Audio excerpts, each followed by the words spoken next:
Bismillahirrahmanirrahim. Alhamdulillahirabbil alamin. Wa bihi nasta'in ala umuri dunya waddin. Wassalatu wassalamu ala sayyidina Muhammadin wa ala alihi wa ashabihi wa man tabi'ahum ila yaumil qiyamah, amma ba'da. Para pemirsa yang dirahmati Allah Subhanahu wa taala. Ibadah haji mengandung banyak sekali hikmah. Apa yang kita laksanakan, baik itu rukun, baik itu wajib, baik itu sunnah, banyak sekali mengandung hikmah-hikmah yang ada di baliknya. Misalnya ketika kita melaksanakan ihram. Ihram itu mengandung hikmah bahwa manusia itu dalam hidupnya harus melakukan tazkiyatun nafsi atau membersihkan dirinya, membersihkan dari dosa-dosa, membersihkan dari kotoran-kotoran yang mengotori dirinya, baik kotoran yang bersifat zahir maupun kotoran yang bersifat batin.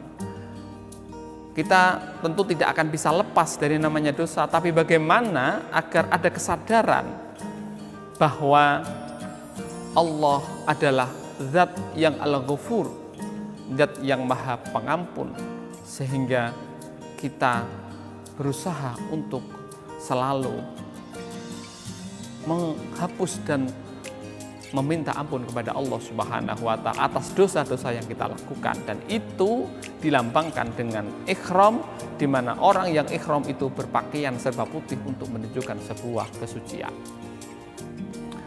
Kemudian dalam wukuf itu kita sebenarnya diharapkan untuk mampu melakukan evaluasi dan visualisasi.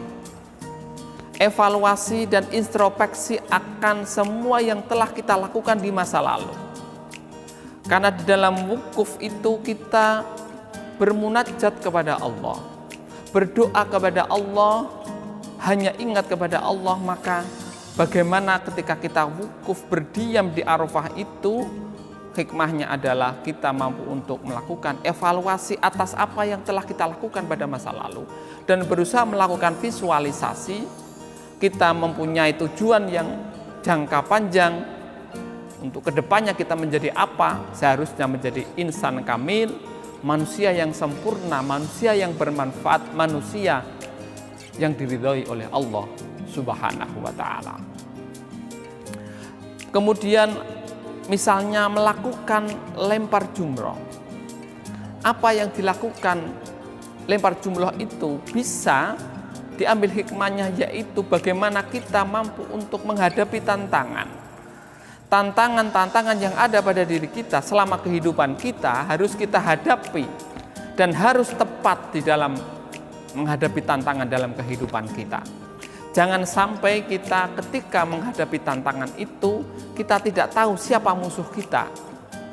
Ketika kita sudah tahu siapa musuh kita, yaitu setan, maka kita akan mampu untuk mengalahkannya. Karena kita tahu siapa musuh kita, maka kita tepat di dalam menghadapinya.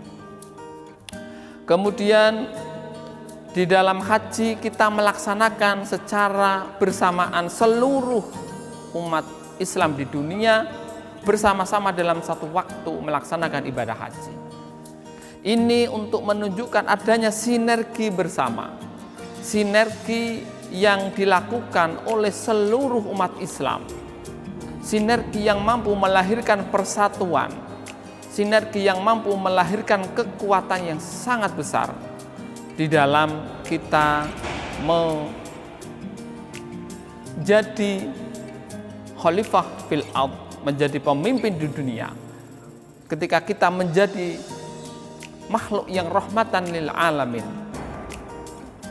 makhluk yang mampu memberikan rahmat kepada sekalian alam, dan kita sebagai makhluk yang ingin atau diwajibkan untuk beribadah kepada Allah, maka haji sebenarnya memupuk kita untuk memperkuat persatuan umat Islam, memperkuat ukhuwah Islamiyah kita. tidak melihat latar belakang, apakah latar belakang ekonomi, latar belakang sosial budaya, latar belakang pangkat, latar belakang ras, dan lain sebagainya, tapi diikat dalam ikatan yang kuat, yaitu agama Islam, dan itu bisa didapatkan adalah diantaranya dengan